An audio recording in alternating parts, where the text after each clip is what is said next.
Student, welcome to another video of maths Hub. आज हम लोग देख रहे हैं exercise 5.2 question number 16। Determine AP whose third term is 16 and seventh term exceeds the fifth term by 12। Okay, तो यहाँ पे AP हमें पता करना है जिसका थर्ड टर्म 16 है, that means A third is 16। मैंने आपको फॉर्मूला बताया है A plus n minus 1 into D is equals to 16।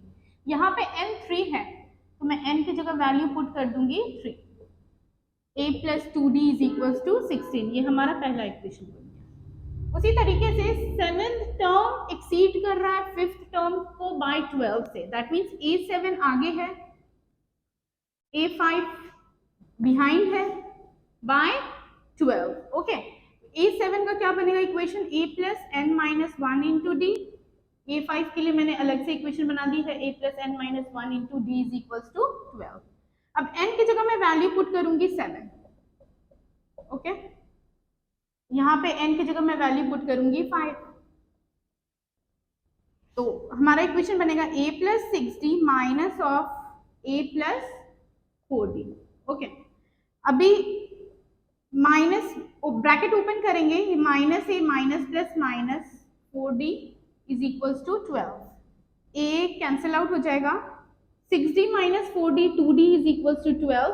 तो हमें जो d की वैल्यू मिल रही है वो है 12/2, d की वैल्यू हमें मिल रही है 6। ओके, जैसे ही हमें d की वैल्यू मिल गई है, हमने फ्रॉम इक्वेशन 1 हमने a की वैल्यू निकाल लेनी है। a plus 2d is equals to 16, a plus 2 multiplied by 6 is equals to 16, a plus 12 is equals to 16, a is equals to 16 minus 12, a की वैल्यू हमें मिल रही है 4। तो हमारे AP का जो सीक्वेंस बन गया है वो है, फर्स्ट टर्म a है 4, तो पहला नंबर हो जाएगा 4, उसमें आप 6 ऐड करोगे आ गया 10, 10 में आप 6 ऐड करोगे फिर से नेक्स्ट टर्म आ जाएगा 16, उसी तरीके से नेक्स्ट टर्म मिल जाएगा 22 डॉट डॉट डॉट। होप आपको समझ में आया होगा। Question number 17 is we have to find 28th term from the last term of the AP of the sequence 3, 8, 13 dot dot dot 253। Okay, तो हमें लास्ट टर्म बोला है निकालने के लिए। Okay, last 20th term we have to find. तो हमने इस केस में क्या करना है, पहले आप देखो यहाँ पे फर्स्ट टर्म क्या है, a क्या है 3, डिफरेंस क्या हो जा रहा है 8 माइनस 3, डिफरेंस हो जा रहा है 5। तो मैंने क्या करना है, सिंस हमें बोला है लास्ट टर्म निकालने के लिए, मैंने 253 को फर्स्ट टर्म बना देना है। ओके, और जो फर्स्ट टर्म है उसको लास्ट टर्म बना देना है। तो यहाँ से 8 माइनस 3 हमें पता है डिफरेंस 5 का हो रहा है, तो 253 में से मैंने 5 माइनस कर देना है, हमें नेक्स्ट जो नंबर मिलेगा वो होगा इस सीक्वेंस का 248 डॉट डॉट डॉट, और वैसे ही हमें लास्ट टर्म क्या मिल जा रहा है 3। ओके, तो अभी हमें L20 पता करना है, that means 20th term from the last हमें पता करना है। फॉर्मूला होगा L is equal to a plus n minus 1 into D. Okay, a हमारा क्या हो गया 253। ओके, n हमें 20th टर्म बोला है, दैट मीन्स n की जगह I'll put the value 20, और डिफरेंस जो हमें यहाँ पे मिलेगा, ओके, पहले केस में डिफरेंस आ रहा था 8 माइनस 3 पॉजिटिव 5, बट जब हमने सीक्वेंस रिवर्स कर दिया है तो जो डिफरेंस आएगा वो हो जाएगा 248 माइनस ऑफ 253, तो हो जाएगा -5। डिफरेंस हमें कितना मिल जाएगा -5। तो हमने डिफरेंस को -5 के साथ वैल्यू लिख दी है।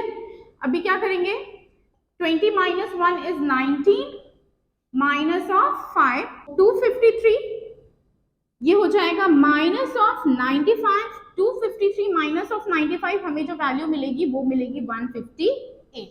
तो हमारा 28th टर्म जो लास्ट से होगा वो होगा 158। होप आपको समझ में आया होगा।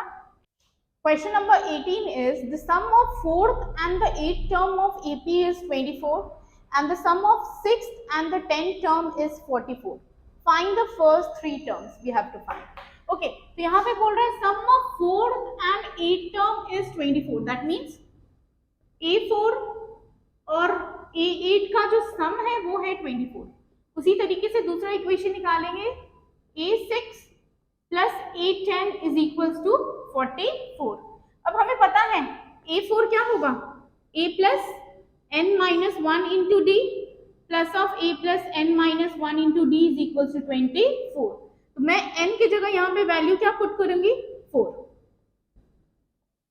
ओके तो यहाँ पे n की जगह मैं वैल्यू पुट कर रही हूँ 8. ओके तो हमारा जो इक्वेशन बनेगा a plus 3d plus of a plus 7d is equal to 24. तो a plus a is 2a, 3d plus 7d is 10d is equal to 24. ये हमारा फर्स्ट इक्वेशन हो गया. ओके उसी तरीके से मैं दूसरा इक्वेशन बनाऊंगी. a6 को मैं लिख सकती हूँ a plus 5d. Okay a10 को मैं लिख सकती हूँ a plus 9d is equal to 44. a plus a is 2a and 9 plus 5 is 14. 2a plus 14d is equals to 44. ये हमारा इक्वेशन 2 हो जाएगा. अब मैं सिंपली इसको लीनियर इक्वेशन के फॉर्म में सॉल्व कर लूंगी. 2a plus 10d is equals to 24. 2a plus 14d is equals to 44. Okay अब आप देखो यहाँ पे कुछ भी साइन नहीं है, दैट मीन्स पॉजिटिव है. पॉजिटिव नेगेटिव में चेंज हो जाएगा, ये कैंसिल आउट. पॉजिटिव नेगेटिव में चेंज हो जाएगा तो ये हमारा जो आंसर आएगा ये आएगा -4d. पॉजिटिव नेगेटिव में चेंज हो जाएगा, यहाँ पे आएगा -20. d की वैल्यू हमें मिल रही है 5. जब d हमें पता है 5 है, मैं फ्रॉम इक्वेशन 1 मैं a की वैल्यू निकाल लूंगी. 2a plus 10d is equals to 24. मैं d की जगह मैं वैल्यू पुट कर रही हूँ 5. Okay so 2a plus of 50 is equals to 24. 2a is equals to 24 minus of 50. तो ये हमें मिल जाएगा 2a is equal to 24 minus 50. ये हो जाएगा -26. 2a is equal to -26. तो a की वैल्यू जो हमें यहाँ से मिल रही है वो है -26 ओवर 2 -13. ओके तो हमें फर्स्ट 3 टर्म्स निकालने बोला है. तो हमारा AP का पहला टर्म क्या हो जाएगा -13. ओके अब -13 में मैं अगर +5 ऐड कर दे रही हूँ तो हमें नेक्स्ट टर्म मिलेगा -8. -8 में आप फिर से +5 ऐड कर दो, हमें नेक्स्ट टर्म मिलेगा -3. तो इस तरीके से ये हमारा सीक्वेंस हो जाएगा. होप आपको समझ में आया होगा. Question number 19 is Subba Rao started work in 1995 at an annual salary of ₹5,000 and received an increment of ₹200 each year. In which year did his income reach ₹7,000? Okay तो यहाँ पे बोला गया है कि सुब्बा राव ने अपनी जो फर्स्ट सैलरी ली थी वो है 5,000. तो ए हमारा क्या हो गया 5,000. हर साल उसकी इंक्रीमेंट हुई है 200 से. दैट मीन्स जो नेक्स्ट उसकी सैलरी अगले साल की रही होगी वो होगी 5,200. डॉट डॉट डॉट ऐसे ही उसकी सैलरी जो लास्ट पहुंची वो थी 7,000. ओके तो हमें पता करना है कि कितने साल बाद सुब्बा राव की सैलरी 7,000 रुपए हुई. दैट मीन्स हमें निकालना है n. a ऑलरेडी पता है, a हमें 5,000 दिया हुआ है. l है हमारा 7,000.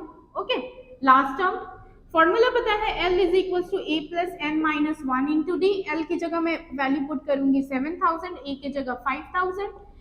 n हमें निकालना है, डिफरेंस हमारा हो जाएगा 200 का, क्योंकि हर साल जो उसकी इंक्रीमेंट हुई है वो 200 से हुई है. तो 200 multiplied by n is 200 n minus of 200. So 5,000 में से 200 आप माइनस करो, आपको आएगा 4,800 plus of 200 n is equals to 7,000.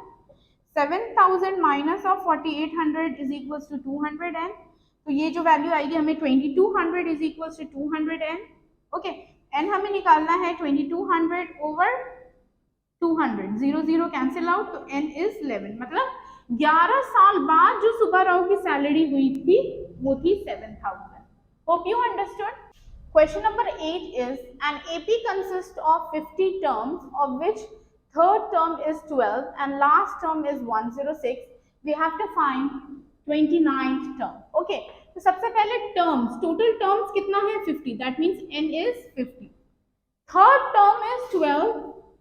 That means A3 is equals to 12.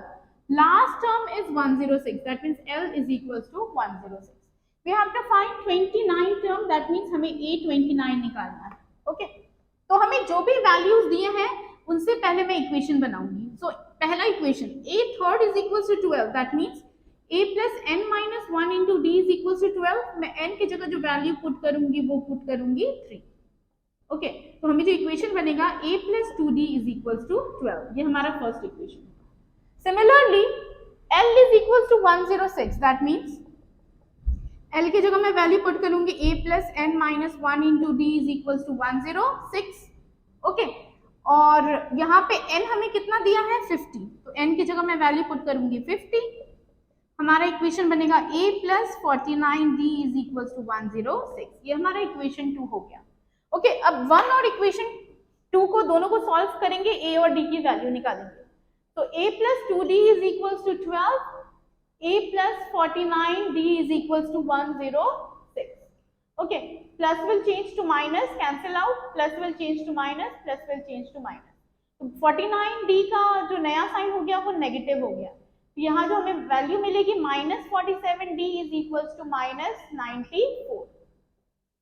d हमें मिल जा रहा है 2. जब d हमें 2 मिल जा रहा है, मैं आइदर इक्वेशन 1 या फिर 2 से मैं a निकाल लूंगी. So from equation 1 a plus 2d is equals to 12. Okay, so a instead of d I'll put 2.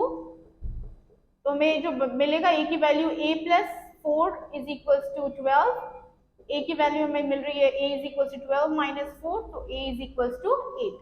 अभी हमें पता है a 8 है और d 2 है, तो हमें 29 टर्म निकालना है. a 29 मतलब क्या हो गया, a plus 28d. a है हमारा 8, ओके, एंड d इज 2. तो ये 8 प्लस 56, हमें जो 29 टर्म मिल जा रहा है वो मिलेगा 64. Hope you understood. If you understood, if you like the video, do like, share and subscribe to my YouTube channel maths. Thank you.